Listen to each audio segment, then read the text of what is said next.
Salut à tous, c'est Antoine, j'espère que vous allez bien. On se retrouve aujourd'hui pour une toute nouvelle vidéo. Donc comme prévu, comme j'ai dit hier dans la vidéo de hier soir, aujourd'hui, donc à partir d'aujourd'hui, plus de vidéos pardon, dans le lit, sauf si je suis malade bien sûr. Et donc, donc si je suis malade, je ne peux pas faire de vidéos bien préparées, etc. Mais à partir donc d'aujourd'hui, plus de vidéos dans le lit, ce sera des vidéos sorties entre midi et 17h maximum. Voilà, c'est la limite que je me suis fixée, c'est le défi que je me suis fixé. Parce que j'ai l'impression qu'il y a que si j'arrive à me fixer un défi que j'arrive à bien tenir le rythme. Donc bah, le défi va continuer comme ça, hein, jusqu'à temps que ça devienne une habitude régulière, quoi, tout simplement. Donc aujourd'hui, je vais vous parler rapidement, donc dans cette vidéo, du sommeil. Donc la vidéo n'est pas non plus préparée avec un texte, etc. Je sais un peu ce que je vais dire. Mais voilà, donc si, si les propos pardon, sont un peu brouillons, ne m'en voulez pas trop.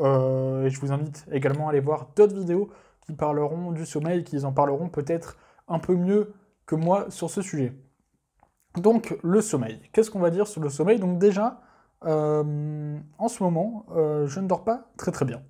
C'est-à-dire que je vais me coucher tard et que je vais me lever assez tôt. Donc quand je dis me coucher tard, c'est me coucher entre 1h30 et 2h. Je sais qu'il y a encore beaucoup plus tard, je me suis déjà couché beaucoup plus tard. Mais voilà, donc on va dire que là, pendant le confinement, je me couche entre 1h et 2h du matin.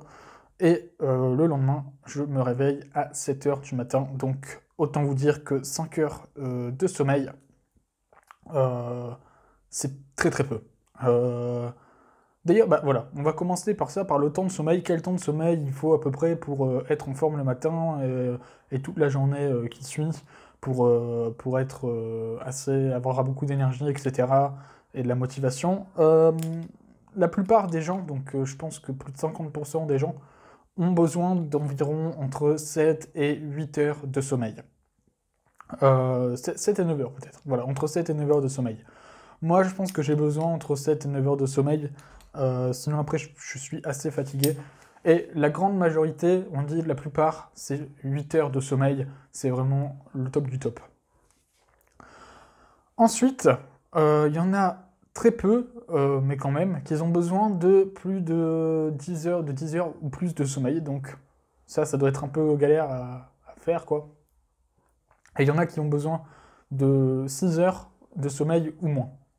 Euh, Donc, ça peut varier.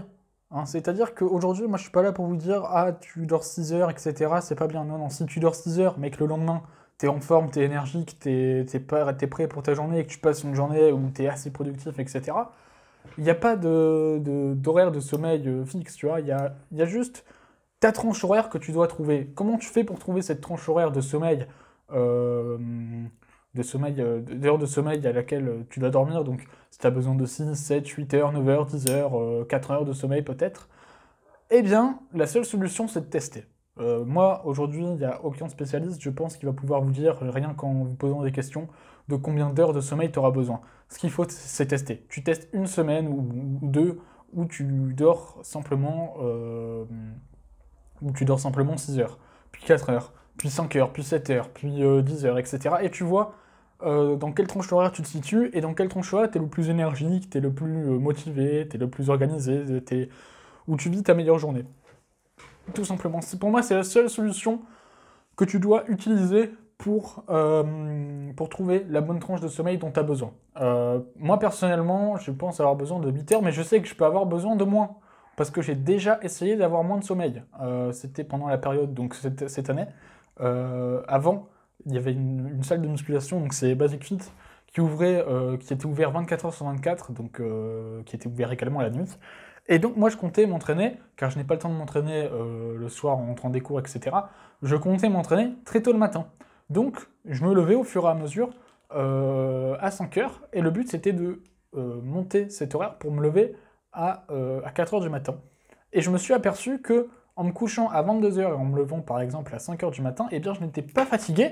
Et de toute façon, à force de tous les jours me lever et me coucher à la même heure, mon corps se réveillait tout seul. C'est-à-dire que je me couchais vers 22 heures et des fois, le réveil était programmé à 5 heures, et bien je me levais à 4h45 parce que mon corps savait à quelle heure il devait se lever et mon corps était réparé, enfin avait suffisamment d'heures de sommeil pour être en forme et me dire bon bah c'est bon, je suis réveillé, je suis en forme et le reste de toute la journée, j'étais en forme.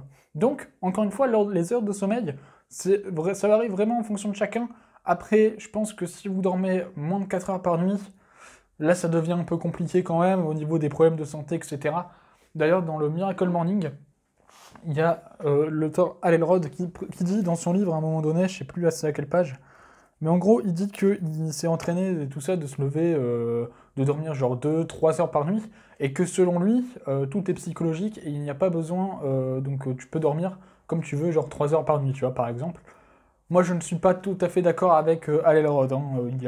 Son livre a beau être vraiment bien, je ne suis pas d'accord avec lui. Je pense que à un moment donné, si tu dors en dessous de 4-5 heures de sommeil par nuit, ça peut devenir dangereux pour ta santé. Donc, qu'est-ce que ça va t'apporter de bien dormir également? Ça va t'apporter d'être déjà beaucoup plus motivé. Donc déjà, motivation, donc c'est bien pour améliorer, pour atteindre ses projets. Tu vas également pouvoir avoir plus d'autodiscipline, c'est-à-dire que des tâches où tu n'as pas forcément envie de faire, par exemple, je ne sais pas, tes devoirs, par exemple, surtout pendant cette période où il n'y a pas cours. Moi, je suis dans ce cas-là, je n'ai pas forcément envie de faire mes devoirs. Il n'y a pas que le sommeil, hein, bien sûr, qui compte, mais le sommeil, ça joue en grande partie. C'est-à-dire que si tu t'es fatigué, eh bien, tu auras beaucoup moins de motivation et ton autodiscipline va être beaucoup, beaucoup diminuée. Donc, c'est-à-dire que même si tu te dis, bon, allez, je vais m'y mettre, bon, bah, tu vas t'y mettre, mais soit tu vas le faire, tu vas pas être productif, donc baisse de productivité, soit tu vas pas le faire du tout, donc manque d'autodiscipline et manque de motivation, tout simplement. Donc, aujourd'hui, je pense que le sommeil, c'est vraiment très important. Tester un peu de dormir 4, 5, enfin peut-être pas 4, mais voilà, 6, 7, 8 heures, 9 heures, et regardez un peu les conséquences que ça a sur votre corps. Faut pas non plus trop jouer avec le sommeil, c'est-à-dire tu vas pas changer d'heure de sommeil tout le temps, tu vois. Et ce qui est important également, c'est de se coucher à peu près aux mêmes heures et de se lever à peu près aux mêmes heures, c'est-à-dire que couche-toi par exemple à minuit et lève-toi tous les matins à 8 heures par exemple. Ça peut être pas mal pour commencer, par exemple, hein, c'est un exemple.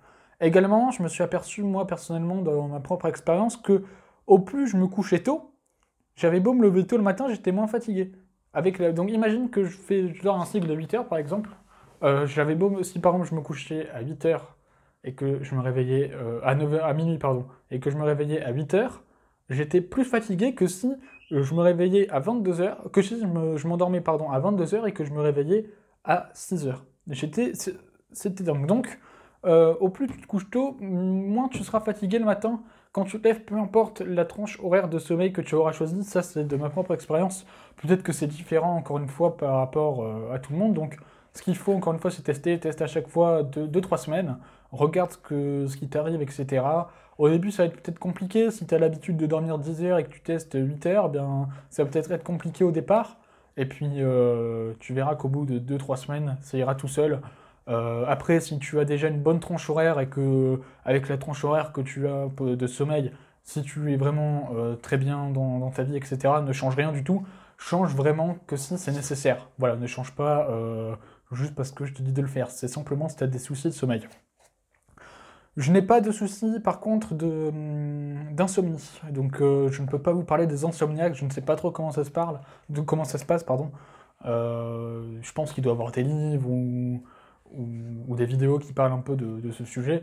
Donc, recherchez un peu sur Internet pour les insomniaques. Vous allez avoir suffisamment de matière, je pense, pour trouver. Moi, je ne peux pas vous aider. Je ne vais pas vous donner des fausses informations que je n'ai pas testées. Voilà. J'espère que cette vidéo vous aura plu. Donc, on se retrouve demain pour une toute nouvelle vidéo. Demain, je vous ferai une vidéo sur ma définition de la réussite. Quelle est ma définition de la réussite et comment trouver la vôtre, tout simplement. Merci à tous d'avoir suivi cette vidéo. À demain. Passez une excellente journée, une excellente soirée.